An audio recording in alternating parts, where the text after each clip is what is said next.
I am Dr. Suganya, Dindukal Homeo Care. இன்னைக்கு வந்து hyper யூரீமியா uric acid level வந்து பிளட்டில் அதிகமாக இருந்தால் என்ன நோய் வருங்கிறத பற்றி தான் பார்க்க போகிறோம்.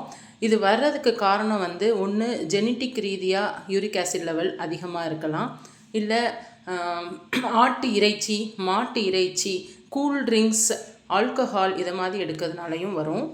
இதனால் ஜாயின்ஸில் வந்து அங்கங்கே யூரிக் ஆசிட் கிறிஸ்டல்ஸ் படிமானமாகி அங்கே வீக்கமும் வலியும் ஏற்படும். பெரும்பாலும் வந்து பெருவிரலில், கால்களில் இது வர்றதுக்கு வாய்ப்பு இருக்குது.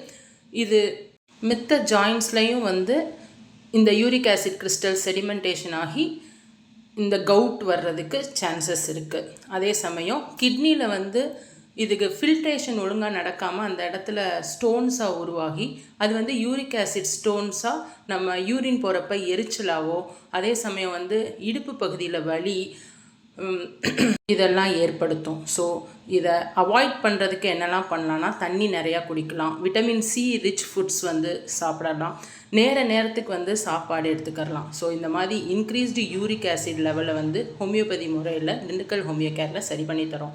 உங்களுக்கோ உங்களை சார்ந்தவர்களுக்கோ இது பற்றி நோய் இருந்தால் நீங்கள் எங்களை அணுகலாம். தேங்க்யூ.